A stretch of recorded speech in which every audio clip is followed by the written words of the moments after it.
Hello guys, my name is Shravan and welcome to my YouTube channel Nirog SS.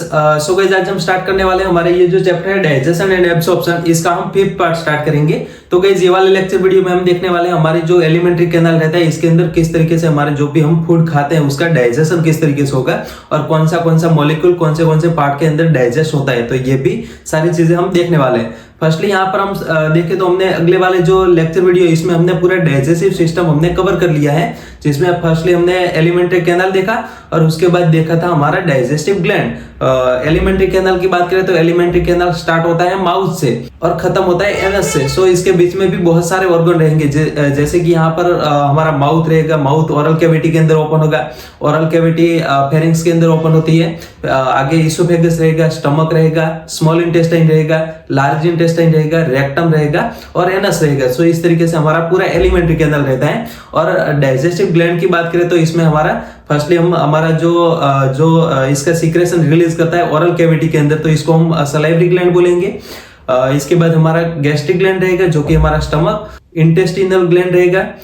इसके बाद liver and pancreas. सो ये हमारे जो डाइजेस्टिव ग्लैंड रहेंगे इसका सीक्रेशन हमारे एलिमेंट्री कैनाल के अंदर डाल के जो भी हमारे फूड रहेंगे उसको डाइजेस्ट करने में हेल्प करेंगे। सो इस तरीके से यहाँ पर हमारा ये डाइजेशन प्रोसेस रहने वाला है। फर्स्टली यहाँ पर हम बात करें तो ये डाइजेशन प्रोसेस जो मेनली हमारे 3 ऑर्गन में होता है। फर्स्ट वाला हमारा ओरल कैविटी, जिसके अंदर हमारा कार्बोहाइड्रेट डाइजेस्ट होगा। उसके बाद हम देखेंगे हमारा स्टमक के अंदर डाइजेशन भी होगा और लास्ट में हमारा स्मॉल इंटेस्टाइन, जिसमें हमारा सारा जो डाइजेशन एंड एब्जॉर्प्शन का प्रोसेस होगा। इसके अलावा जैसे कि हमारा लार्ज इंटेस्टाइन है, तो इसका काम क्या है? इसका काम है हमारे फीकल मटेरियल को जनरेट करना या फीकल मटेरियल को बनाना। सो यहाँ पर फर्स्टली हम स्टार्ट करें तो हमारा जो डाइजेशन का प्रोसेस जो कि स्टार्ट होता है ओरल कैविटी में से। फर्स्टली यहाँ पर हमारा ओरल कैविटी, ओरल कैविटी के अंदर आगे हमने देखा था हमारे मेन 2 ऑर्गन रहेंगे, जिसमें हमारा एक टीथ और दूसरा टंग। यहाँ पर इसमें मेन 2 ऑर्गन रहेंगे, एक टीथ रहेगा और दूसरा रहेगा टीथ एंड टंग। ये हमारे 2 ओरल कैविटी के अंदर मेन ऑर्गन रहते हैं। आगे हमने इसको देख लिया है। अब हमारा ये टीथ एंड टंग का काम क्या है? तो ये हमारा जो भी फूड रहेगा इसको स्मॉल पार्ट के अंदर कन्वर्ट करना है, यानी कि उसको चबाना। तो ये हमारा काम है टीथ एंड टंग का, जिसमें हमारा सलाइवा इसके अंदर मिक्स होगा। सो यहाँ पर टीथ एंड टंग का काम है हमारे जो फूड रहेंगे इसको मस्टिकेट करना। मस्टिकेटिंग इसका फंक्शन है। हमारे टीथ एंड टंग का फंक्शन है वो masticating food and mix with saliva. आगे हमने सलाइवा कहां से रिलीज होता है? तो यहाँ पर हमने देखा था ओरल कैविटी में हमारे जो सलाइवरी ग्लैंड रहेगी। यहाँ पर आगे हमने देखा था हमारी सलाइवरी ग्लैंड कितनी होती है? तो हमारे 3 पेयर में सलाइवरी ग्लैंड रहती हैं, जो आपने आगे देखा है, जिसमें हमारी फर्स्टली पैरोटिड ग्लैंड, इसमें हमारी फर्स्टली पैरोटिड ग्लैंड, उसके अलावा दूसरी हमारी सबलिंगुअल ग्लैंड, तीसरी हमारी सबमैंडिबुलर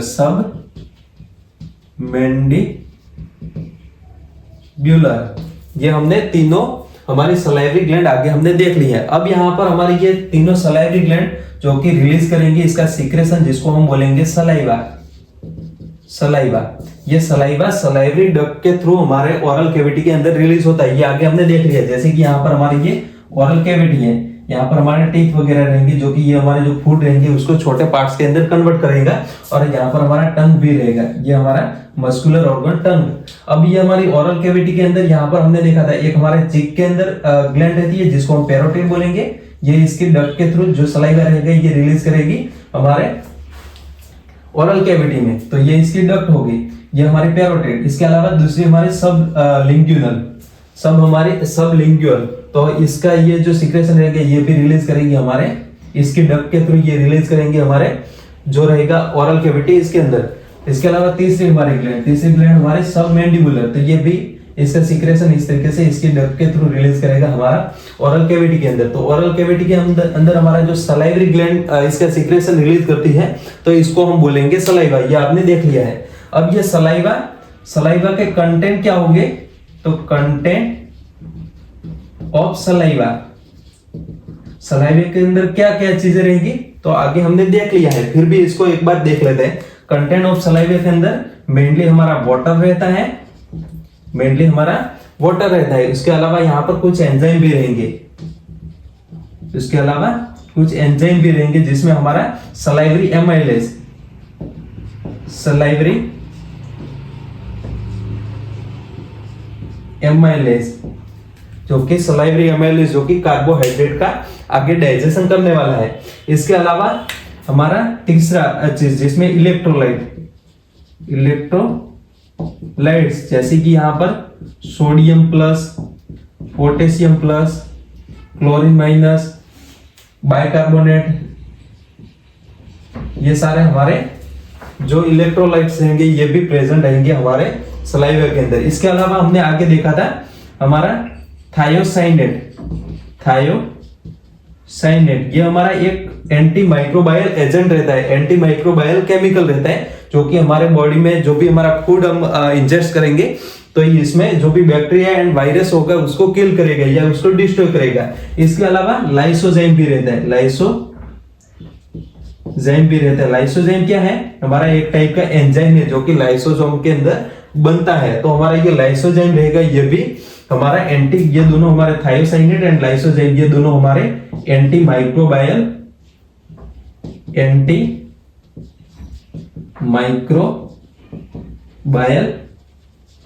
एजेंट है जो कि हमारे फूड के अंदर जो भी बैक्टीरिया एंड वायरस रहेंगे इसको डिस्ट्रॉय करेंगे, जो कि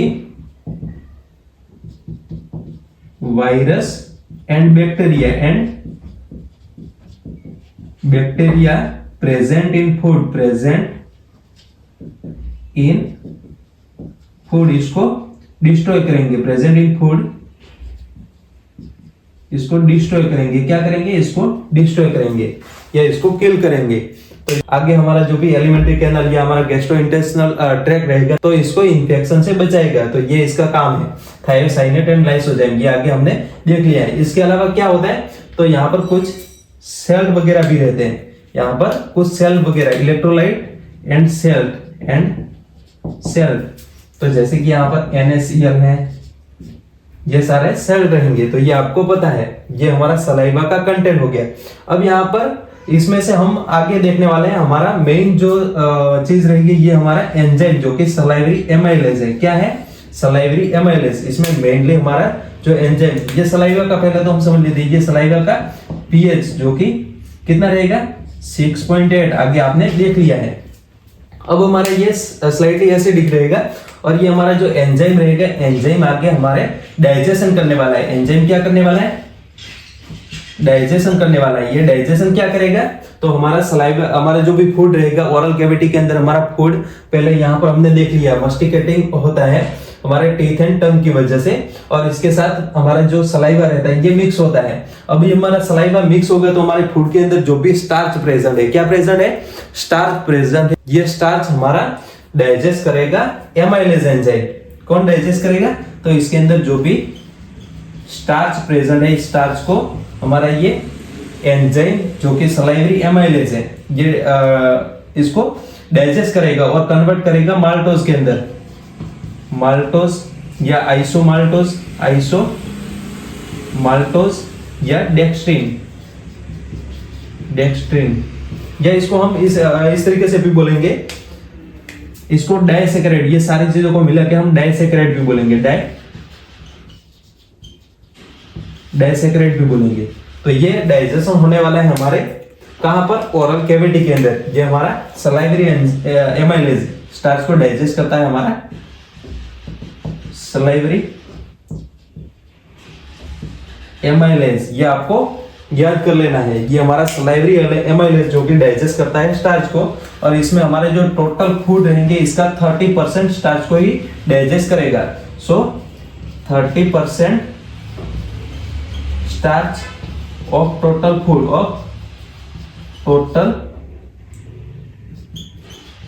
हमारा जो टोटल फूड, हमारा जो बोलस रहेगा इसके अंदर टोटल जो स्टार्च प्रेजेंट है इसका 30% स्टार्च कौन डाइजेस्ट करता है? तो हमारी ओरल कैविटी के अंदर हमारा सलाइवरी एमाइलेज। तो ये आपको याद रखना है। इसके अलावा हम देखें तो हमारा ये जो हमारा ओरल कैविटी रहेगा, इसके अंदर हमारा ये फूड जो कि सलाइवे के अंदर मिक्स होता है और ये बनता है बोलस। और ये बोलस किसको बोलेंगे, तो बोलस यहाँ पर इसका डेफिनेशन देना हो तो इस तरीके से, यहाँ पर हमारा जो सलाइवा रहेगा इसके अंदर एक और चीज रहेगी जिसको हम म्यूसिन बोलेंगे, म्यूसिन या मक्कस बोलेंगे, या मक्कस बोलेंगे। तो ये हमारा जो म्यूकस रहेगा, ये म्यूकस, इसके अंदर जो म्यूकस रहेगा, mucus lubricating and adhering food particle and adhering food particle into mass called bolus। ये बोलस किसको बोलेंगे, तो बोलस हमारा जो मक्कस रहेगा, मक्कस हमारे सलाइवा के अंदर जो मक्कस रहेगा, ये मक्कस इसको पहले तो लुब्रिकेट करता है और लुब्रिकेट करके इसको जो छोटे छोटे पार्टिकल रहते हैं उसको एक साथ जोड़ के एक मास बनाता है। यानी कि हमारा ये इस तरीके से मास बनाएगा, जैसे कि ये छोटे छोटे पार्टिकल्स है तो ये सबको जोड़ के इस तरीके का एक मास बनाएगा जिसको हम बोलेंगे ये बोलस। तो ये हमारा बोलस हो गया। तो आपको ये बोलस का भी डेफिनेशन आना चाहिए। अब यहाँ पर ये बोलस फॉर्म हो गया और यहाँ पर हमारा जो स्टार्च है इसका डाइजेशन, इसका स्टार्च का जो 30% स्टार्च है इसका डाइजेशन भी हो गया। तो ये हमारा जो बोलस रहेगा आगे चला जाएगा यहाँ पर फेरिंग्स में, ये हमारा ओरल कैविटी के अंदर था। अब हमारा ये जो बोलस रहेगा, अब हमारा ये बोलस आगे ट्रैवल करता है और आगे ट्रैवल किस में करेगा, तो ये फेरिंग्स में जाएगा, फेरिंग्स में जाएगा और फेरिंग्स में होते हुए ये इसोफेगस में जाएगा, इसोफेगस में जाएगा। और ये फेरिंग्स और इसोफेगस दोनों जगह पर हमारा कोई भी डाइजेशन का प्रोसेस नहीं होता है, यानी कि no digestion occurs in pharynx and esophagus, in pharynx and esophagus तो ये आपको याद कर लेना है, हमारा इसोफेगस एंड फेरिंक्स के अंदर कोई भी डाइजेशन नहीं होता है। अब हमारा ये जो इसोफेगस है, इसोफेगस ओपन होगा, आगे हमने देखा था इसोफेगस ओपन होता है स्टमक में और स्टमक में हमारे जो फूड रहेंगे इसका डाइजेशन होता है। तो यहाँ पर स्टमक जो रहेगा ये हमारा वाइडेस्ट पार्ट ऑफ एलिमेंट्री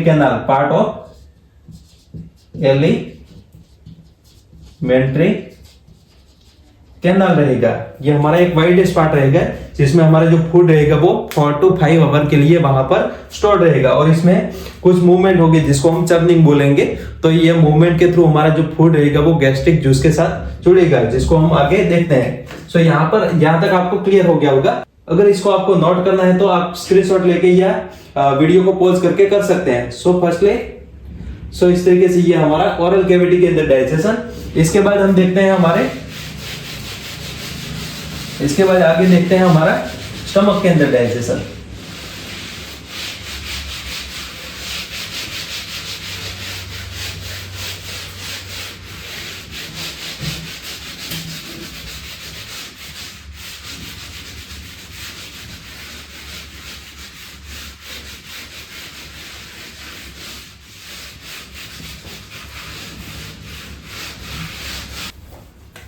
इसके बाद दूसरा हमारा ऑर्गन रहेगा स्टमक में डाइजेशन। स्टमक में डाइजेशन कैसा होगा, तो स्टमक में हमने देखा था स्टमक में हमारा गैस्ट्रिक जूस रहता है। पहले तो ये स्टमक हमारा एक वाइडेस्ट ऑर्गन रहेगा जो कि यहाँ पर इसोफेगस, यहाँ पर हमने देखा था जैसे कि हमारा ये इसोफेगस है और इसोफेगस आगे ओपन होता है इस तरीके का एक वाइडेस्ट ऑर्गन के अंदर जिसको हम बोलेंगे स्टमक। और स्टमक में यहाँ पर हमारा जो इसोफेगस ओपन होता है तो वहां पर हमारा एक वाल्व रहता है, ये वाल्व रहता है। ये वाल्व को हम बोलेंगे, आगे हमने देखा था कार्डिया स्फिंक्टर, इसको हम या तो बोलेंगे कार्डिया स्फिंक्टर या इसको हम बोलेंगे इसोफेलेंजियल या गैस्ट्रो इसोफेलेंजियल स्फिंक्टर। इसको हम बोलेंगे gastro oesophageal sphincter, gastro oesophageal sphincter which are regulating entry of food into the stomach. जो करता है हमारा जो ये बोलस रहेगा, यहां से क्या आएगा, तो आगे हमने देखा था यहां से हमारा बोलस आएगा, तो ये बोलस आगे इस तरीके से हमारा ये स्फिंक्टर के थ्रू होते हुए यहां पर चला जाएगा हमारे, ऐसे बहुत सारे बोलस हमारे चले जाएंगे कहां पर, तो हमारे स्टमक में। अब ये बोलस को रेगुलेट, इसके एंट्री को रेगुलेट कौन करता है, तो हमारा गैस्ट्रो इसोफेलेंजियल स्फिंक्टर, यानी कि between oesophagus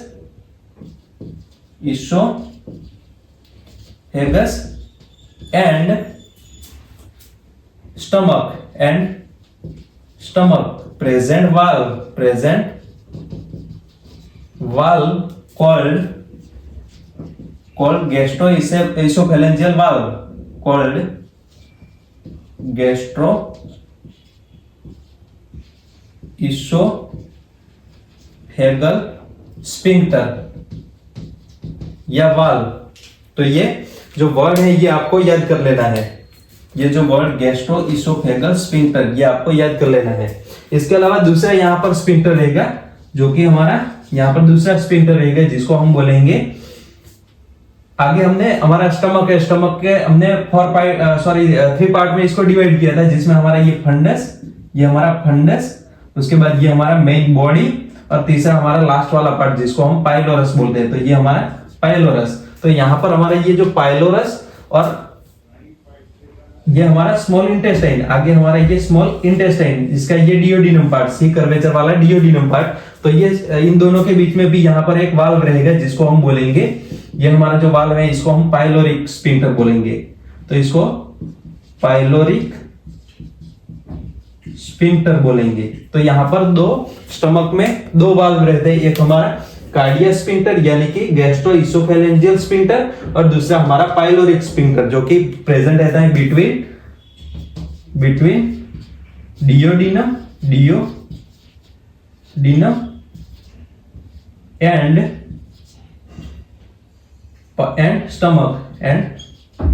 stomach, pyloric part of the stomach. तो ये हमारा 3 पार्ट जो कि फंडस, ये हमारा बॉडी, और ये हमारा पाइलोरस, और यहाँ पर हमारा जो इसोफेगस जहां पर ओपन होता है इस पार्ट को हम बोलते हैं कार्डिया पार्ट। कौन सा पार्ट, तो कार्डिया पार्ट। तो ये आपको समझ में आ गया होगा। अब यहाँ पर ये वाल्व के बारे में हमने देख लिया। इसके बाद यहाँ पर इसोफेलेंजियल स्फिंक्टर जो कि कंट्रोल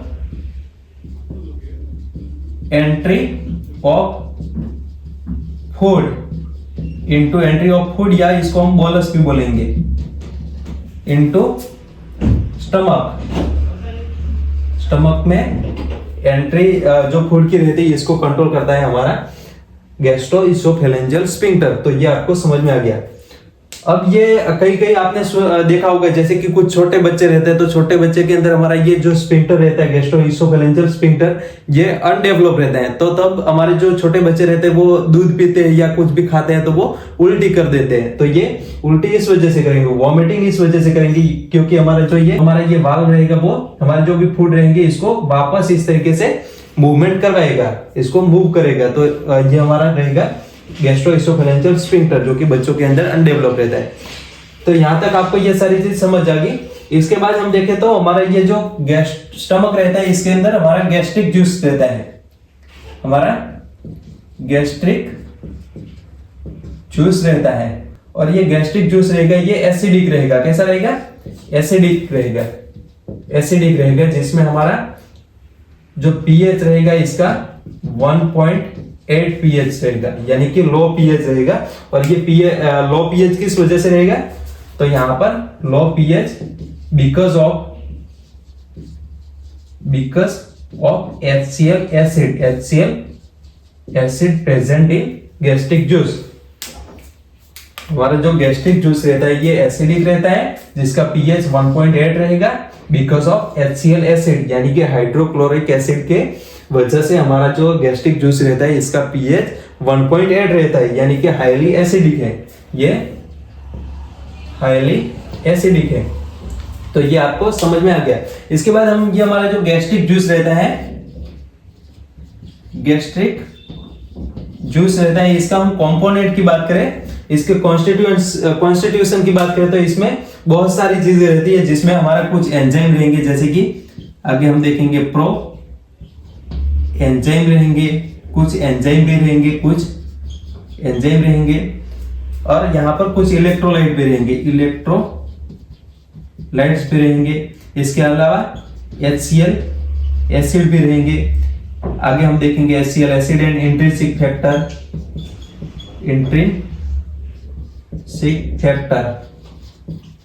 ये आगे हमने देखा था। इंट्रिंसिक फैक्टर किसके लिए रिस्पॉन्सिबल रहता है, तो आगे हम हमारा जो भी विटामिन B12 और फॉलिक एसिड है, इसका एब्सॉर्प्शन होना है तो इसके लिए रिस्पॉन्सिबल रहेगा हमारा इंट्रिंसिक फैक्टर, ये आपको पता है।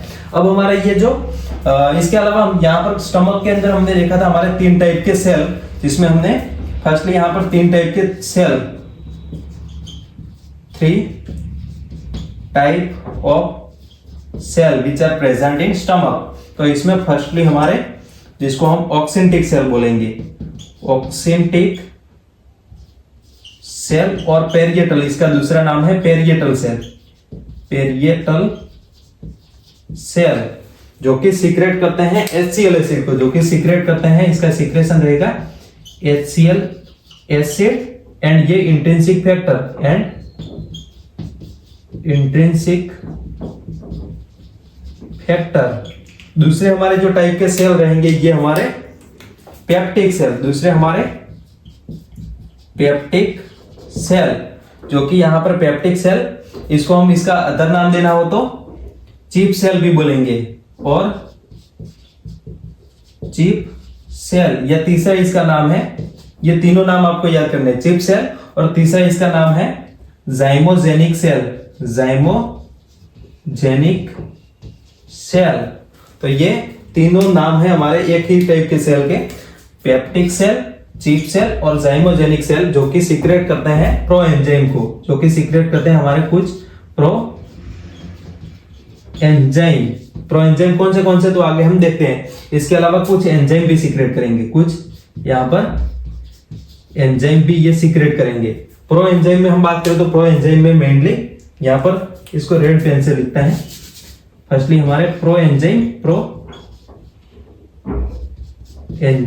और दूसरे हमारे एंजाइम, इसको हम गैस्ट्रिक एंजाइम बोलेंगे। अब यहाँ पर जो प्रो एंजाइम रहेंगे इसमें हमारे 2 एग्जांपल प्रो एंजाइम में यहाँ पर हम लिखते हैं, जिसमें हमारा एक, इसको हम पेप्सिनोजेन बोलेंगे, पेप्सिनोजेन, और दूसरा हमारा जो रहेगा ये हमारा प्रोरेनिन। तो यहां पर भी लिख देते हैं हमारा फर्स्टली पेप्सिनोजेन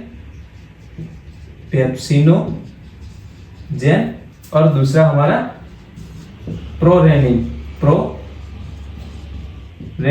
जो कि प्रेजेंट रहता है ओनली इन फ्रंट, जो भी हमारे बच्चे रहते हैं या चाइल्ड रहते हैं इसके अंदर देखने को मिलता है, यानी कि प्रोरेनिन ओनली इन चाइल्ड, जो भी छोटे बच्चे रहते हैं इसके अंदर ये देखने को मिलता है, prorenin only in child, only in child. Okay, अब ये इसको प्रो एंजाइम क्यों बोलेंगे, क्योंकि ये हमारा इनएक्टिव एंजाइम रहेगा। और ये एंजाइम को भी हम देख लेते हैं एंजाइम के एग्जांपल में। यहां पर ये एंजाइम है, तो एंजाइम के एग्जांपल में हमारा गैस्ट्रिक एंजाइम के एग्जांपल में हमारा फर्स्टली गैस्ट्रिक, इसको ब्लू पेन से लिखते हैं। फर्स्टली हमारा गैस्ट्रिक एमाइलेज, सलाइवा में हमारा जो एमाइलेज था इसको हमने क्या बोला था, सलाइवरी एमाइलेज, बट हमारा जो गैस्ट्रिक जूस में जो एमाइलेज रहेगा इसको हम गैस्ट्रिक एमाइलेज, और दूसरा यहां पर रहेगा गैस्ट्रिक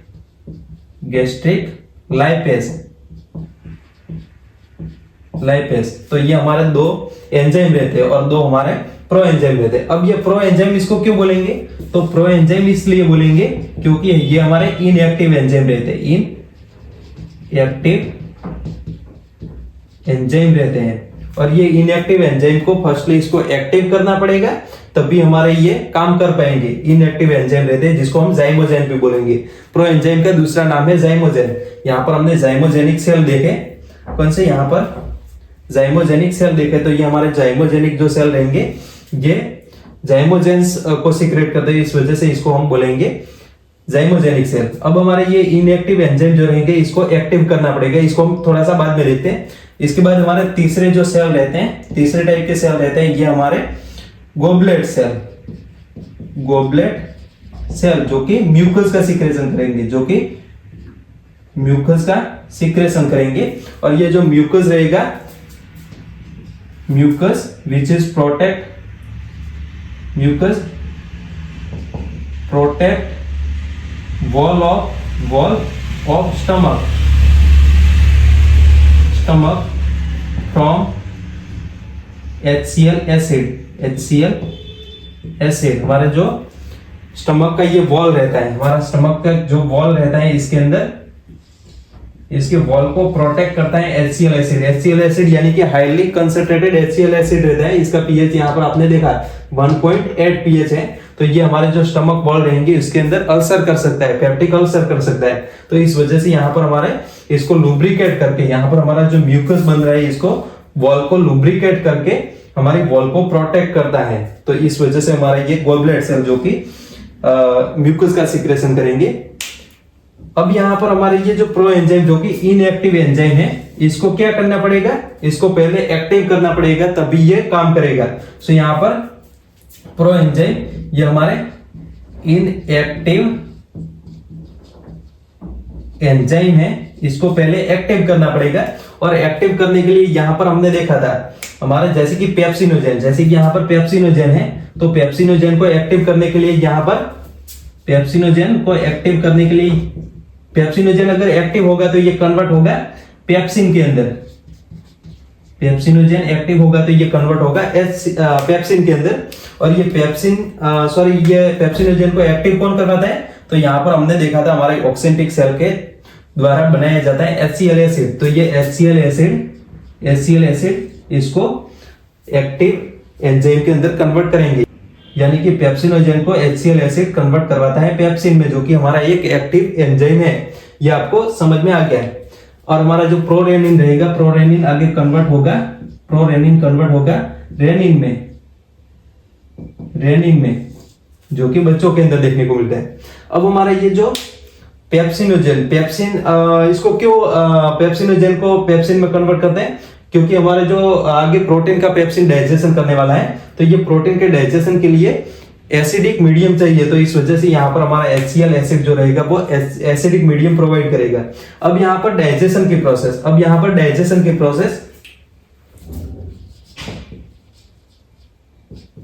डाइजेशन की प्रोसेस जिसमें हमारा जो प्रोटीन रहेगा वो डाइजेस्ट होगा, जिसमें हमारा प्रोटीन रहेगा वो डाइजेस्ट होगा। और ये किसके अंदर डाइजेस्ट होगा, तो डाइजेस्ट होगा यहाँ पर प्रोटीन डाइजेस्ट होगा पेप्टोन एंड प्रोटियासेस के अंदर, पेप्टोन एंड प्रोटियासेस के अंदर। तो इस तरीके से ये हमारा कुछ जैसे कि यहाँ पर हमारा कोई एक मेन प्रोटीन था जो इसके अंदर 10,000 पॉलीपेप्टाइड रहते हैं, जैसे कि इसके अंदर 10,000 पॉलीपेप्टाइड हमारे एमिनो एसिड रहते हैं। तो ये एमिनो एसिड को हम बोलेंगे पॉलीपेप्टाइड। अब ये इसके अंदर हमारा पेप्सिन काम करता है और इसको डाइजेस्ट करके इस तरीके से 100 एमिनो एसिड वाले हमारे 100 बना लेगा पेप्टोन। तो इसको हम बोलेंगे ये हमारे पेप्टोन जो रहेंगे एक टाइप के हमारे पॉलीपेप्टाइड ही रहेंगे। तो ये आपको समझना है। तो ये प्रोटीन जो कि डाइजेस्ट होता है पेप्टोन और प्रोटियोसेस के अंदर, और इसमें हमारा काम करेगा पेप्सिन एंजाइम, इसमें काम करेगा हमारा, इसको रेड पेन से लिखते हैं, ये हमारा पेप्सिन एंजाइम, ये हमारा एक प्रोसेस हो गया।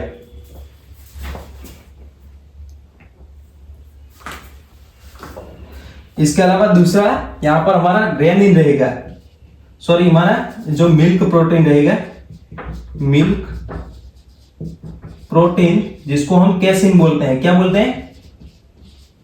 कैसिन बोलते हैं। ये हमारा जो मिल्क प्रोटीन कैसिन रहेगा इसका डाइजेशन करेगा रेनिन। इसका डाइजेशन कौन करेगा? तो इसका डाइजेशन करेगा रेनिन और ये कन्वर्ट करेगा मिल्क प्रोटीन। ये हमारा जो मिल्क प्रोटीन कैसिन रहता है ये सोल्यूबल रहता है। इस सोल्यूबल प्रोटीन को कन्वर्ट करेगा इनसोल्यूबल पैरा कैसिन में, तो ये आपको याद करना है। पैरा कैसिन जो कि हमारा इनसोल्यूबल प्रोटीन रहेगा, इनसोल्यूबल मिल्क प्रोटीन रहेगा। और इसको कौन करवाता है? तो इसमें जो एंजाइम रहेगा ये हमारा रेनिन, तो ये हमारा रेनिन, तो ये आपको याद कर लेना है। ये हमारी दो जो डाइजेशन की प्रोसेस, यहाँ पर दो हमारी, एक और दो, जो कि प्रो एंजाइम से डाइजेशन की प्रोसेस होती है। इसको हम इस तरीके से, यहाँ पर ये थोड़ा सा ज्यादा हो जाएगा तो इसको यहाँ पर समझ लें।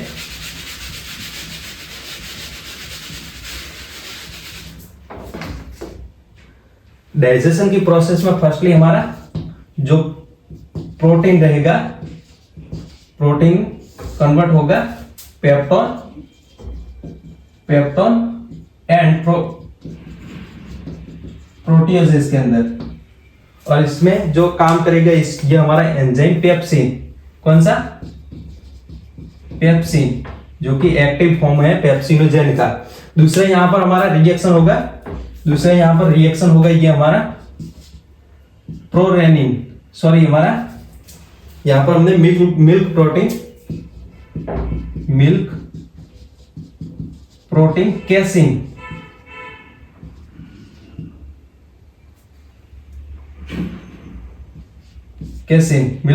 कैसिन जो कि सोल्यूबल रहता है, सोल्यूबल इन मिल्क, और ये प्रोटीन को पैरा कैसिन में कन्वर्ट करेगा। किसके अंदर? पैरा कैसिन में कन्वर्ट करेगा, जो कि हमारा इनसोल्यूबल प्रोटीन रहेगा। ये कैसे है? तो जैसे कि दूध के अंदर हम नींबू को निचोड़ देते हैं तो जो दूध रहता है वो फट जाता है, मिल्क फट जाता है, तो ये जो फटने के बाद जो पनीर बनेगा ये हमारा जो मिल्क रहेगा इसके अंदर इनसोल्यूबल रहेगा। तो सेम इसी तरीके से यहाँ पर हमारा जो रेनिन रहेगा, यहाँ पर जो एंजाइम काम करेगा ये हमारा रेनिन, जो कि हमारा मिल्क प्रोटीन कैसिन इसको कन्वर्ट करता है पैरा कैसिन में। और आगे दूसरी एक रिएक्शन होने वाली है जिसमें हमारा कैल्शियम रहेगा, Ca2+ इसके साथ जुड़ेगा और ये कैल्शियम पैरा कैसिनेट के अंदर कन्वर्ट करेगा। तो ये आगे ये प्रोसेस होने वाली है, बट इतना डीप में हम नहीं जाएंगे। ये हमारा दो प्रोसेस जो कि हमने पेप्सिनोजेन और प्रोरेनिन के दी थी। इसके बाद तीसरे हमारे यहाँ पर डाइजेशन, ये क्या है? तो ये हमारा डाइजेशन इन स्टमक, इसमें तीसरी हमारी जो हमारा मेटाबॉलिज्म रहने वाला है, ये यहाँ पर हमने दो एंजाइम देखे थे, एक हमारा गैस्ट्रिक एमाइलेज और दूसरा गैस्ट्रिक लाइपेज। तो फर्स्टली यहाँ पर हम लाइपेज की बात करें, फर्स्टली यहाँ पर लाइपेज जो कि लिपिड रहते हैं, इसको डाइजेस्ट करता है। लाइपेज किसको डाइजेस्ट करता है? तो लिपिड को, और एमाइलेज कार्ब्स या कार्बोहाइड्रेट को। तो यहाँ पर जो लिपिड रहेगा, लिपिड डाइजेस्ट होके मोनोग्लिसराइड एंड डाइग्लिसराइड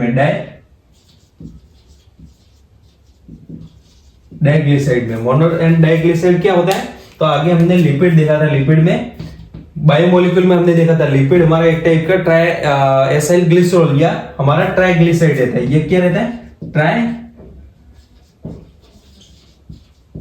ट्राइग्लिसराइड रहता है। ये ट्राइग्लिसराइड में हमारे एक ग्लिसरॉल रहेगा और 3 हमारे फैटी एसिड रहेंगे, और ये जुड़ेंगे एस्टर बॉन्ड से और बनाएंगे हमारा ट्राइग्लिसराइड, जिसको यहाँ पर इसमें जैसे कि यहाँ पर लाइपेज हम यूज करें, लाइपेज एंजाइम यूज करें तो हमारा ये लिपिड रहेगा। लिपिड के साथ जैसे कि यहाँ पर हमारा ग्लिसरॉल है CH2OH, CH2OH, इस तरीके से ग्लिसरॉल और फैटी एसिड इस तरीके से रहेंगे, इसमें COOH R1 COOH R2 COOH R3, और ये इस तरीके से यहाँ पर जुड़े रहेंगे। इस तरीके से यहाँ पर ऑक्सीजन इस तरीके से ये जुड़े रहेंगे, तो ये हमारा हो जाएगा ट्राइग्लिसराइड। ये ट्राइग्लिसराइड में से एक यहाँ पर फैटी एसिड निकाल दे तो ये हमारा हो जाएगा डाइग्लिसराइड, एक फैटी एसिड निकाल दे तो हमारा डाइग्लिसराइड हो जाएगा, और 2 निकाल दे तो हमारा मोनोग्लिसराइड हो जाएगा। तो ये आपको पता है, ये हमारे ग्लिसराइड जो कि यहाँ पर लिपिड को ट्राइग्लिसराइड को कन्वर्ट करके मोनोग्लिसराइड एंड डाइग्लिसराइड के अंदर कन्वर्ट करता है। अब यहाँ पर इसमें जो एंजाइम काम करेगा ये हमारा लाइपेज, स्पेसिफिकली हमारा gastric lipase, gastric lipase. Okay, इसके बाद तीसरा हमारा एमाइलेज है, तीसरा हमारे यहाँ पर एमाइलेज, सॉरी फोर्थ हमारा एमाइलेज, यानी कि हमारा जो रहेगा, यानी कि हमारा गैस्ट्रिक एमाइलेज। अब ये एमाइलेज जो कि काम करेगा हमारे कार्बोहाइड्रेट के ऊपर, बट ये यहाँ पर एक्सप्रेस नहीं होगा, यहाँ पर एक्सप्रेस नहीं हो सकता है। ये लिपिड यानी कि हमारा जो लाइपेज रहेगा, लाइपेज एक्सप्रेस हो सकता है, बट हमारा यहाँ पर लाइपेज एक्सप्रेस हो सकता है, बट हमारा एमाइलेज, गैस्ट्रिक एमाइलेज यहाँ पर एक्सप्रेस नहीं होगा, क्योंकि इसके लिए बेसिक पीएच चाहिए। एमाइलेज के काम करने के लिए बेसिक पीएच चाहिए, और यहाँ पर पीएच बिकॉज ऑफ पीएच 1.8 यानी कि हाईली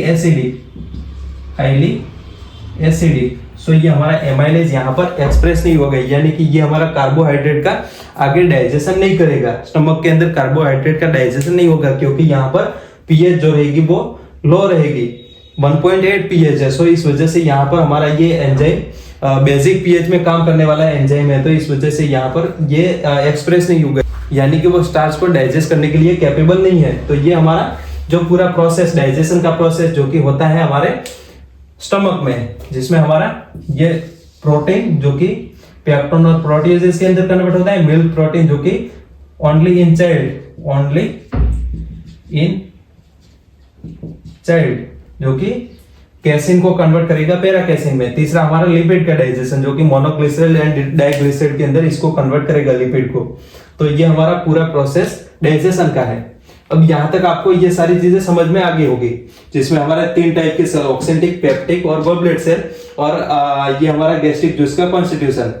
अब यहाँ पर एक और चीज होगी जिसमें हमारा ये जो स्टमक रहेगा, स्टमक में हमारा फूड रहेगा, फूड जो कि बोलस फॉर्म में आएगा, बोलस फॉर्म में आएगा, और ये फूड इसके साथ हमारा एसिडिक गैस्ट्रिक जूस ऐड होता है। फूड प्लस इसके साथ, ये फूड है, इसके साथ हमारा, इसके साथ ऐड होता है हमारा गैस्ट्रिक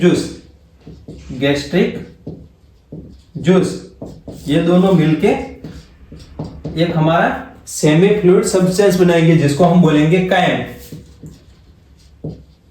इसको हम बोलेंगे कायम। तो ये जो वर्ड है ये आपको याद कर लेना है, कायम, जो कि बनता है फूड प्लस गैस्ट्रिक जूस से। तो ये दोनों मिलके कायम बनेंगे, जो कि हमारा क्या रहेगा, कायम हमारा सेमी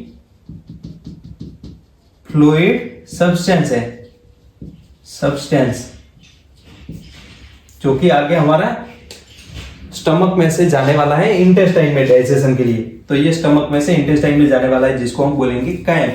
क्या बोलेंगे, कायम। और हमारा ये जो कायम बनेगा, तो कायम में हमारा जो गैस्ट्रिक जूस एंड फूड एक दूसरे के अंदर मिक्स होंगे, एक दूसरे के अंदर मिक्स होंगे, तो ये एक मूवमेंट रहेगा जिसको हम बोलेंगे चर्निंग। तो ये भी आपको याद कर लेना है। यहां पर यह हमारा बोलस यानी कि हमारा food particle and gastric juice दोनों को मिक्स होने के लिए हमारा स्टमक रहेगा, एक मूवमेंट करेगा जिसको हम बोलेंगे चर्निंग। तो ये भी आपको याद कर लेना है। तो इस तरीके से ये हमारा जो डाइजेशन होगा ये हमारे स्टमक के अंदर गैस्ट्रिक जूस से डाइजेशन होगा। इसके बाद हम देखते हैं हमारा स्मॉल इंटेस्टाइन के अंदर डाइजेशन।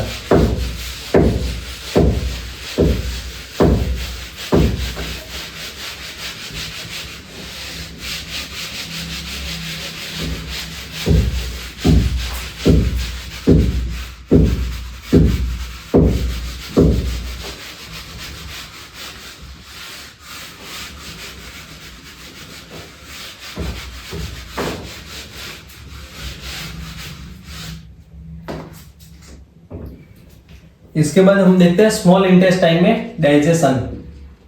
स्मॉल इंटेस्टाइन में डाइजेशन। स्मॉल इंटेस्टाइन में डाइजेशन कैसे होगा, तो यहाँ पर हमने देखा था जैसे कि ये हमारा स्टमक है, इस तरीके से यहाँ पर इसोफेगस आके जुड़ता है और ये हमारा स्टमक जो कि आगे सी शेप कर्वेचर में ओपन होगा जिसको हम डियोडिनम बोलेंगे, और डियोडिनम जो कि आगे जुड़ता है जेजुनम के साथ जो कि हमारा पार्ट है स्मॉल इंटेस्टाइन का, और तीसरा हमारा स्मॉल इंटेस्टाइन का पार्ट जिसको हम बोलेंगे इलियम। तो इस तरीके से ये बहुत सारे फोल्डिंग में होके आगे लार्ज इंटेस्टाइन के साथ जुड़ेगा। अब यहाँ पर ये हमने दो स्फिंक्टर देखी है, एक हमारा ये कार्डियक या गैस्ट्रोइसोफेरेंजियल स्फिंक्टर और दूसरा यहाँ पर हमने पाइलोरिक स्फिंक्टर देखा जो कि हमारा pylorus part of the stomach and duodenum, between the pylorus part of stomach and duodenum. ये हमारे स्मॉल इंटेस्टाइन के तीन पार्ट, स्मॉल इंटेस्टाइन के तीन पार्ट जिसमें हमारा ये है डियोडिनम, डियोडिनम तो ये आपको पता है। इसके बाद ये जेजुनम है, जेजुनम, और तीसरा हमारा जो पार्ट रहेगा इसको हम बोलेंगे इलियम। तो ये सारे पार्ट आपको पता है। अब यहाँ पर ये हमारा स्मॉल इंटेस्टाइन जिसके अंदर हमारे तीन सीक्रेशन आगे रिलीज होने वाले हैं। एक हमारा स्मॉल इंटेस्टाइन का खुद का सीक्रेशन, यहाँ पर फर्स्ट ही हम देखें इसके जो डियोडिनम ये पार्ट है इसके अंदर 3 सीक्रेशन रिलीज होने वाले हैं जो कि हमारे जो फूड रहेंगे इसका डाइजेशन आगे करेंगे। हमारा जो कायम जो कि यहाँ से हमारा ये जो कायम है ये हमारा यहाँ पर आया है, तो इसको डाइजेशन करने के लिए यहाँ पर 3 सीक्रेशन रहेंगे। एक हमारा सीक्रेशन रहेगा इसको हम बोलेंगे बाइल, बाइल। दूसरा हमारा सीक्रेशन रहेगा इसको हम बोलेंगे पैंक्रियाटिक सीक्रेशन, पैंक्रियाटिक सीक्रेशन। और तीसरा हमारा जो सीक्रेशन रहेगा इसको हम बोलेंगे, इसको इस तरीके से फर्स्ट वाला बाइल, दूसरा पैंक्रियाटिक और तीसरा हमारा स्मॉल इंटेस्टाइन का सीक्रेशन यानी कि इंटेस्टिनल जूस, यानी कि intestinal juice, pancreatic juice, bile juice. इस तरीके से हमारे ये 3 जूस हो गए। अब ये तीनों जूस के अंदर कंपोनेंट हम देखते हैं। फर्स्टली हमारा इस तरीके से ये तीनों जूस हैं, तो तीनों जूस के कंपोनेंट देखते हैं। Firstly bile juice, bile juice के अंदर पिगमेंट रहेंगे, पिगमेंट रहेंगे जिसमें हमारा बिलिरुबिन, बिलिरुबिन एंड बिलिवर्डिन वर्डिन। ये तीनों के अंदर वाटर तो कॉमन रहेगा ही, तीनों के अंदर वाटर तो कॉमन रहेगा ही, वाटर तो कॉमन रहेगा ही, बट यहां पर जो बाइल जूस रहेगा इसके कंपोनेंट में बिलिरुबिन, बिलिवर्डिन, इसके अलावा कुछ सेल्ट रहेंगे जैसे कि यहां पर सोडियम कार्बोनेट या सोडियम बाइकार्बोनेट, इसके अलावा सोडियम ग्लाइकोलेट, इसके अलावा कई सारे जैसे कि NaCl भी रहता है। तो ये कई सारी चीजें इसके अंदर रहेंगी। ये हमारा बाइल जूस का कंपोनेंट। और इसके बाद हम पैंक्रियाटिक जूस देखें तो पैंक्रियाटिक जूस में हमारे एंजाइम रहेंगे। एंजाइम में मेनली हमारा जो एंजाइम रहेंगे इसको हम जैसे कि यहाँ पर हमारे प्रोटीएज एंजाइम रहेंगे। फर्स्टली हमारे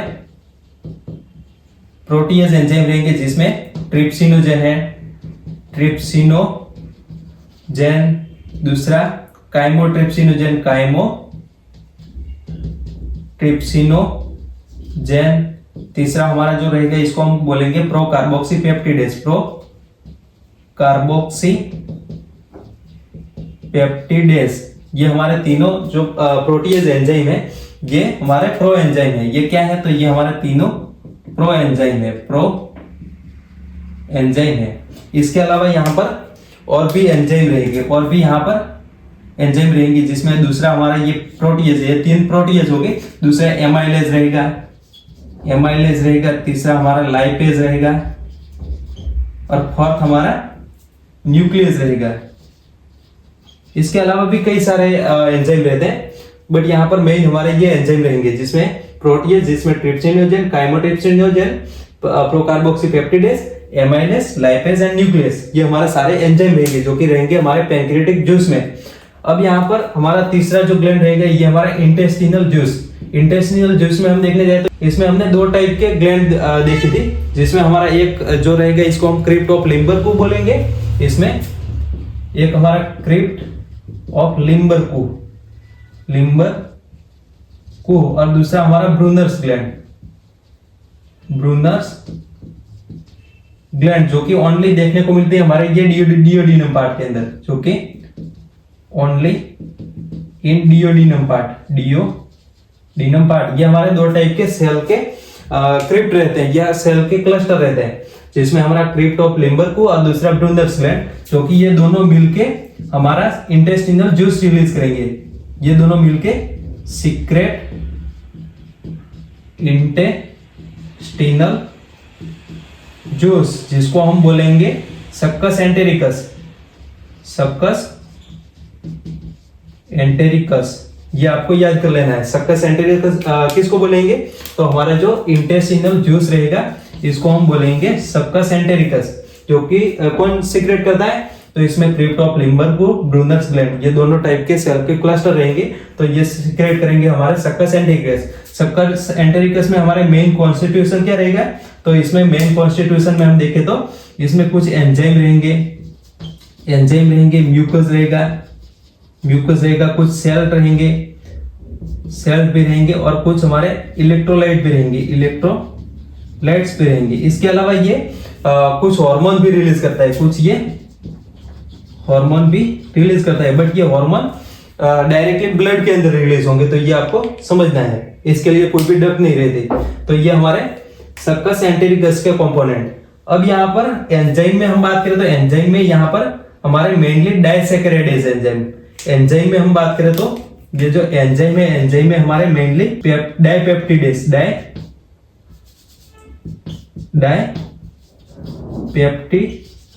जिसमें एंटेरोकाइनेज, सॉरी आपने सुना होगा इरेप्सिन।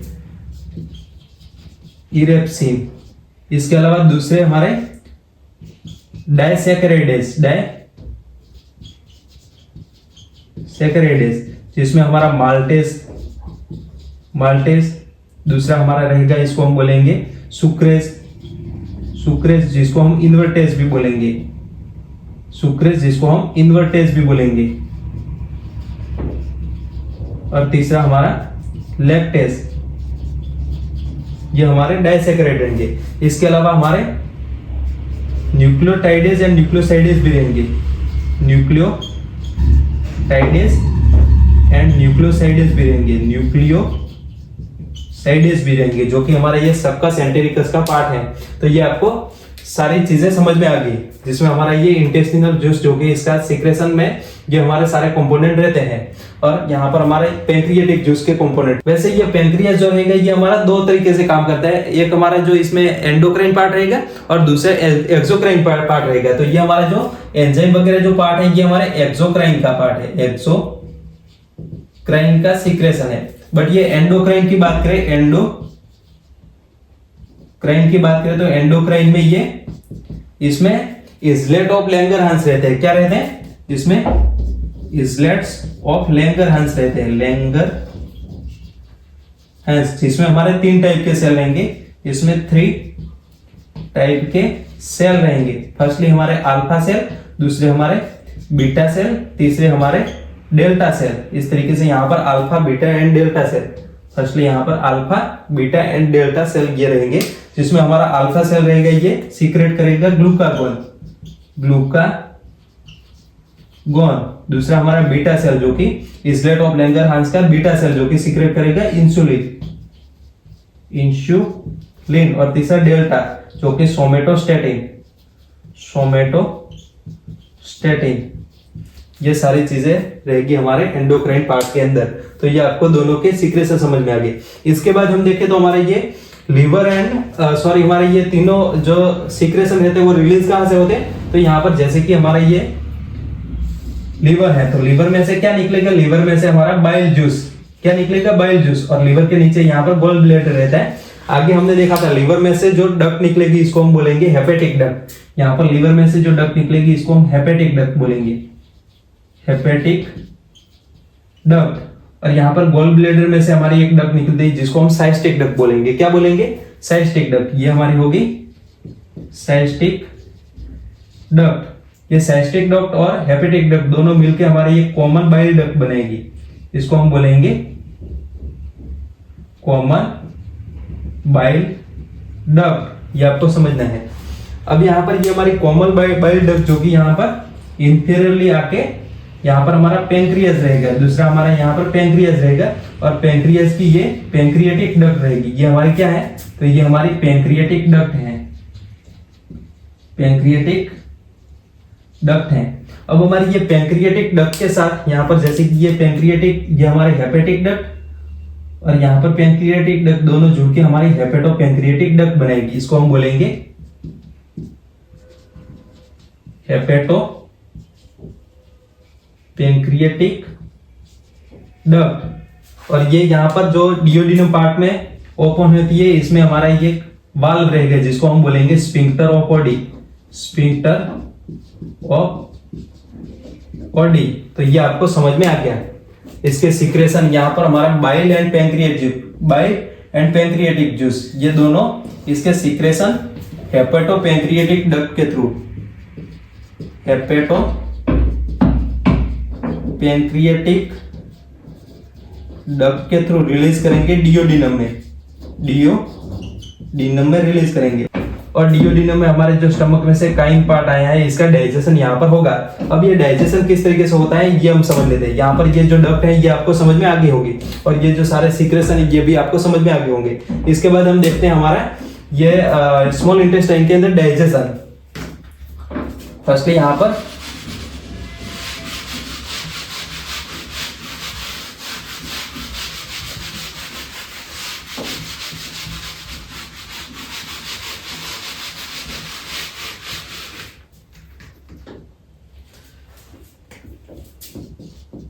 यहाँ पर पहले तो स्मॉल इंटेस्टाइन,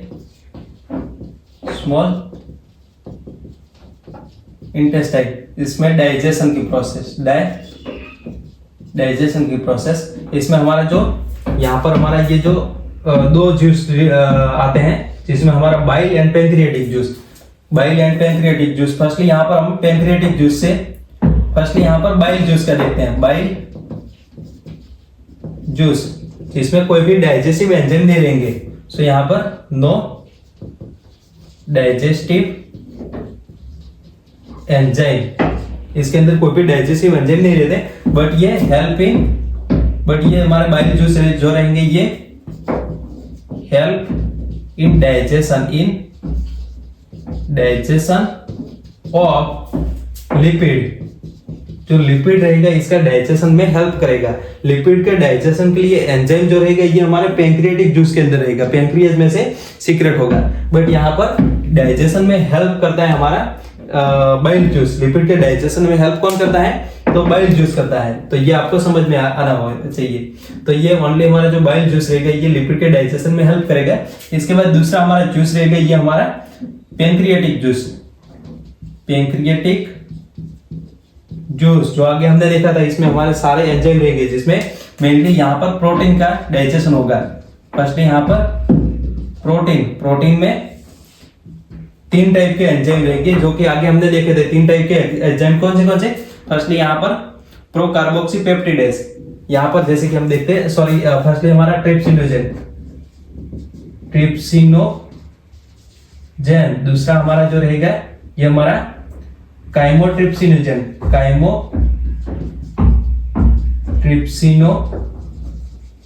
और तीसरा हमारा जो रहेगा इसको हम बोलेंगे, तीसरा हमारा जो एंजाइम है इसको हम बोलेंगे कार्बोक्सीपेप्टिडेज,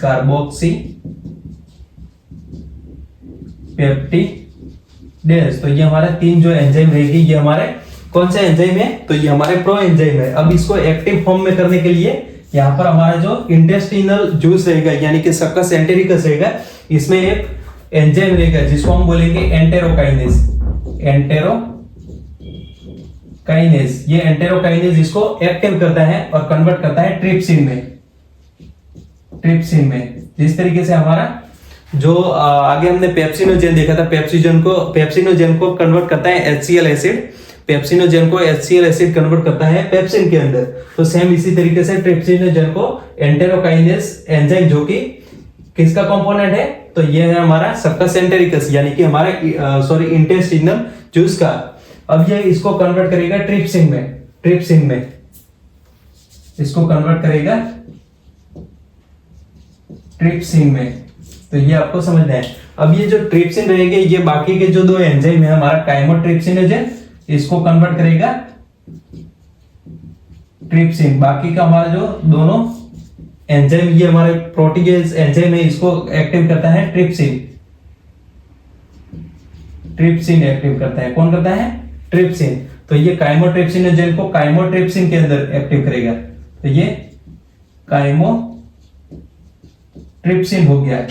और यहां पर प्रो कार्बोक्सीपेप्टिडेज, यहां पर कार्बोक्सीपेप्टिडेज की जगह प्रो कार्बोक्सीपेप्टिडेज, तो ये एक्टिव होके कार्बोक्सीपेप्टिडेज बनाता है, कार्बोक्सीपेप्टिडेज बनाता है। तो इस तरीके से यहां पर हमारे तीनों जो एंजाइम रहेंगे ये हमारे प्रोटीन के अंदर काम रहेंगे, जिसमें हमारा ट्रिप्सिनोजेन को एक्टिव करता है एंटेरोकाइनेज जो कि हमारा सक्कस एंटेरिकस का पार्ट है, और कन्वर्ट होकर ये बनाता है ट्रिप्सिन। इसके बाद ट्रिप्सिन बाकी के जो दो एंजाइम रहेंगे इसको एक्टिव करेगा, जिसमें काइमोट्रिप्सिनोजेन कन्वर्ट होता है काइमोट्रिप्सिन के अंदर और प्रो कार्बोक्सीपेप्टिडेज कन्वर्ट होता है कार्बोक्सीपेप्टिडेज में। तो इस तरीके से ये हमारा रहेगा।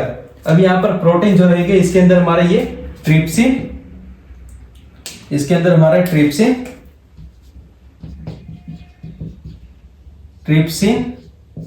काइमोट्रिप्सिन और दूसरा हमारा तीसरा था कार्बोक्सीपेप्टिडेज,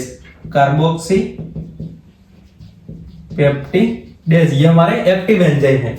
तो ये हमारे प्रोटीज एंजाइम जो कि हमारे प्रोटीन को कन्वर्ट करेंगे इवेंचुअली डाइसैकेराइड में, सॉरी डाइपेप्टाइड में। डाइपेप्टाइड किसको बोलेंगे? जिसमें हमारे जो दो एमिनो एसिड एक दूसरे के साथ पेप्टाइड बॉन्ड से जुड़े रहेंगे, इसको हम बोलेंगे डाइपेप्टाइड। अब ये प्रोटीन का हमारे पैंक्रियाटिक जूस से डाइजेशन होकर डाइपेप्टाइड बनेगा। इसके बाद दूसरा हमारा जो रहेगा इसको हम बोलेंगे कार्बोहाइड्रेट, जिसमें हमारा मेनली स्टार्च रहेगा। क्या रहेगा? स्टार्च। तो स्टार्च का डाइजेशन होके बनेगा डाइसैकेराइड। क्या बनेगा? डाइसैकेराइड बनेगा। अब ये डाइसैकेराइड को कौन कन्वर्ट कराता है? डाइसैकेराइड यानी कि हमारा स्टार्च को कौन डाइजेस्ट करवाता है? तो एमाइलेज। पैंक्रियाटिक जूस में जो एमाइलेज रहेगा ये इसका डाइजेशन करवाएगा।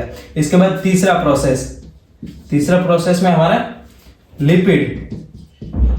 लिपिड का लाइपेज एंजाइम जो कि कन्वर्ट करेगा हमारे मोनोग्लिसराइड एंड डाइग्लिसराइड में। तो ये हमारा लाइपेज हो गया जो कि हमारा पार्ट है पैंक्रियाटिक जूस का। इसके बाद ये तीसरा हो गया। इसके बाद फोर्थ में हमारा न्यूक्लिक एसिड में हमारे न्यूक्लियस एंजाइम काम करते हैं। कौन से? न्यूक्लियस एंजाइम काम करेंगे जो कि हमारे न्यूक्लियोटाइड के अंदर कन्वर्ट करते हैं। न्यूक्लियोटाइड एंड न्यूक्लियोसाइड के अंदर, न्यूक्लियोसाइड में हमारे न्यूक्लिक एसिड को डाइजेस्ट करेंगे।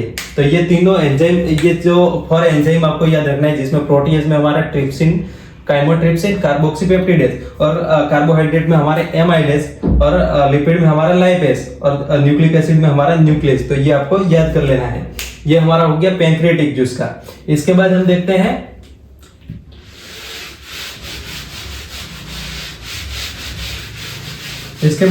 हैं हमारा सक्कस एंटेरिकस का। इसके बाद हमारा तीसरा सक्कस एंटेरिकस,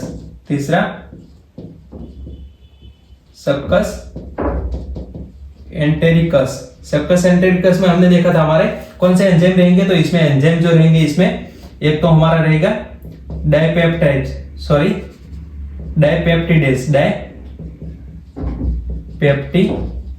जैसे कि इरेप्सिन, और दूसरा हमारा डाइसैकेराइडेज, डाइसैकेराइड जैसे कि माल्टेज, सुक्रेज, सुक्रेज जिसको हम इन्वर्टेज भी बोलेंगे, लैक्टेज, ये हमारे डाइसैकेराइड। इसके बाद न्यूक्लियोटाइडेज एंड न्यूक्लियोसाइड रहेंगे, न्यूक्लियोटाइडेज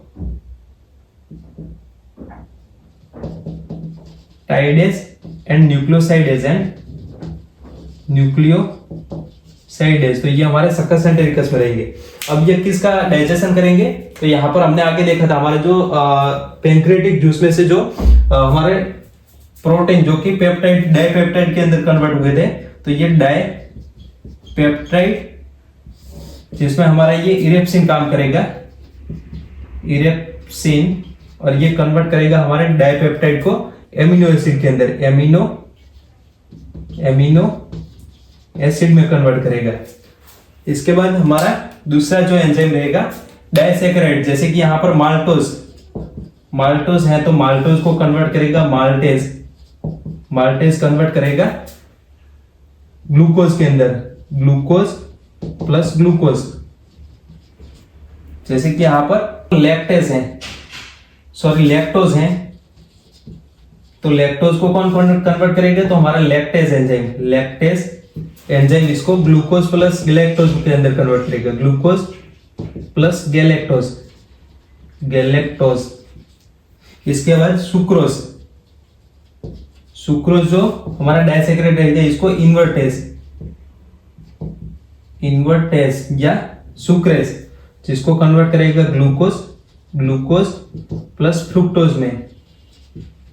तो ये आपको समझना है। इसके अलावा ये हमारे डाइसैकेराइड, ये तीन हो गए हमारे डाइसैकेराइडेज, ये हो गए हमारे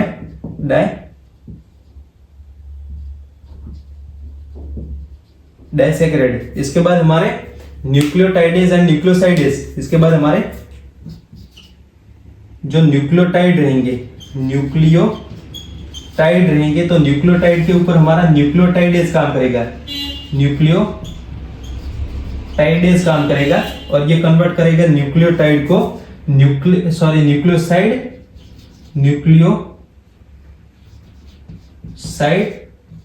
प्लस फॉस्फेट में। और हमारा जो न्यूक्लियोसाइड रहेगा, इसमें न्यूक्लियोसाइडेज काम करेगा, न्यूक्लियोसाइडेज एंजाइम काम करेगा, और ये कन्वर्ट करेगा ribose sugar plus nitrogen bases में। ये आपको पता है हमारा जो न्यूक्लियोटाइड किससे मिलकर बनता है, तो इसमें ribose sugar, nitrogen bases plus phosphate group, तो ये मिलकर हमारा न्यूक्लियोटाइड बनेगा। तो ये न्यूक्लियोटाइड को न्यूक्लियोटाइडेज काम डाइजेस्ट करता है, न्यूक्लियोसाइड को न्यूक्लियोसाइडेज डाइजेस्ट करता है। तो इस तरीके से हमारा ये डाइजेशन का प्रोसेस जो कि रहने वाला है हमारा इंटेस्टाइन में। इस तरीके से यहाँ पर हमारे ये इंटेस्टाइन में डाइजेशन रहने वाला है। और ये डाइजेशन होने के बाद हमारा जो भी फूड बचा है, इसके बाद जो भी अनडाइजेस्टेड फूड बचा है वो जाएगा यहाँ पर हमारे लार्ज इंटेस्टाइन में। यहाँ से हमारा लार्ज इंटेस्टाइन रहेगा, ये हमारा इलियम पार्ट जो कि सीकम में खुलता है, और सीकम यहाँ पर अपेंडिक्स रहेगा, और सीकम आगे हमारा कॉलन में कन्वर्ट होता है। तो इस तरीके से ये हमारा कॉलन रहेगा, और ये कॉलन आगे रेक्टम में खुलता है, और यहाँ से हमारा एनस बाहर की ओर खुलता है। तो यहाँ पर हमारा जो भी अनडाइजेस्ट फूड, ये हमारा पूरा डाइजेशन यहाँ पर हो जाएगा, और ये जो सारा एंड प्रोडक्ट है इसका एब्सॉर्प्शन भी हो जाएगा। इसका एब्सॉर्प्शन भी आगे वाले लेक्चर में हम देखने वाले हैं, बट अभी के लिए समझो हमारा जो एब्सॉर्प्शन रहेगा, एब्सॉर्प्शन यहाँ पर हमारा स्मॉल इंटेस्टाइन की जो भी वॉल रहेगी इसके अंदर इसका एब्सॉर्प्शन भी हो जाएगा। तो इस तरीके से ये हमारे एंड प्रोडक्ट का एब्सॉर्प्शन होगा, और हमारा जो भी अनडाइजेस्टेड फूड रहेगा वो आ जाएगा हमारे सिक्कम में, और सिक्कम में से होते हुए हमारे कॉलम के अंदर जाएगा। यानी कि आगे हम देखते हैं लार्ज इंटेस्टाइन। तो ये हो गया हमारा स्मॉल इंटेस्टाइन के डाइजेशन। इसके बाद हम देखते हैं लार्ज इंटेस्टाइन में।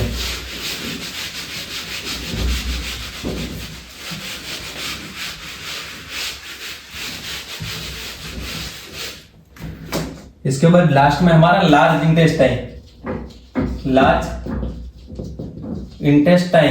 इंटेस्टाइन में यहां पर कोई भी डाइजेशन प्रोसेस नहीं होती, not process of digestion occur, no digestion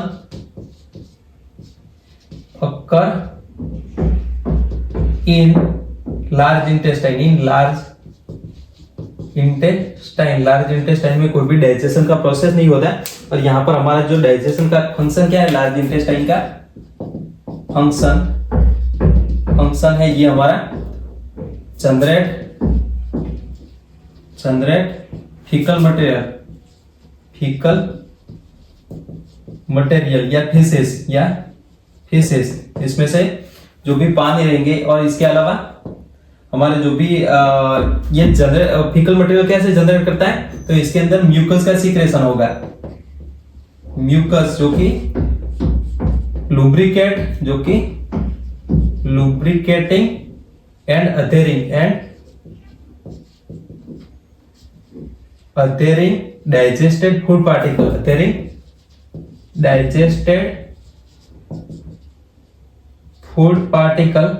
particle and form faecal material. इस तरीके से हमारा ये फीकल मटेरियल बनेगा। इसके अलावा हमारा लार्ज इंटेस्टाइन का फंक्शन है H2O, यानी कि वाटर को एब्सॉर्ब करना, ये भी इसका काम है। इसके अलावा हमारे कुछ ड्रग्स रहेंगे, इसका भी एब्सॉर्प्शन करना। इसको हम एब्सॉर्प्शन वाले पार्ट में देखेंगे, बट अभी के लिए आप इतना जान लो। अब ये हमारा जो फीकल मटेरियल रहेगा ये हमारे रेक्टम में आके स्टोर होगा। ये हमारा रेक्टम में फीकल मटेरियल स्टोर होगा, और ये कुछ टाइम का स्टोर होने के बाद ये एनस के थ्रू बाहर निकलता है। तो ये सारी प्रोसेस हमारे डाइजेस्टिव ट्रैक में होने वाली है। ये हमने पूरा डाइजेस्टिव कौन से पार्ट में कौन से मॉलिक्यूल का डाइजेशन होता है, तो ये हमने देख लिया है। अब यहाँ पर नेक्स्ट वाले जो पार्ट रहेगा, इसके अंदर हम देखेंगे हमारे जो डाइजेस्टिव हमारे जो मॉलिक्यूल रहेंगे, जैसे कि हमारे मोनोसैकेराइड हैं, ग्लूकोज, गैलेक्टोज, फ्रुक्टोज, ये सारे हमारे मोनोसैकेराइड। इसके अलावा हमारे फैटी एसिड और ग्लिसरॉल रहेंगे, वो भी डाइजेस्ट होंगे। आगे हमने फैटी एसिड और ग्लिसरॉल का नहीं दिखाया है, बट इसमें हमारा लाइपेज जो सक्कस एंटेरिकस रहेगा, इसका लाइपेज काम करेगा। तो ये हमारे हमारे जो मोनो एंड डाइग्लिसराइड है, इसको कन्वर्ट करेगा फैटी एसिड एंड ग्लिसरॉल के अंदर। तो ये भी फैटी एसिड एंड ग्लिसरॉल का भी आगे डाइजेशन होगा, और इसका एब्सॉर्प्शन करने के लिए हेल्प करेगा हमारा बाइल जूस। ओके, सो इस तरीके से यहाँ पर डाइजेशन रहने वाला है। अब हमारी ये जो एंड प्रोडक्ट बनी, एंड प्रोडक्ट का आगे हमारे इंटेस्टाइन, स्मॉल इंटेस्टाइन, इसका एपिथेलियम के थ्रू इसका एब्सॉर्प्शन होने वाला है। तो इस तरीके से यहाँ पर हमारी ये जो सारी प्रोसेस रहने वाली है। और अगर इसमें से आपको कोई क्वेश्चन है तो प्लीज कमेंट में कमेंट कर दीजिए। और अगर ये वीडियो आपको पसंद है तो please like my video, subscribe my channel and hit the bell icon. Okay, thank you guys.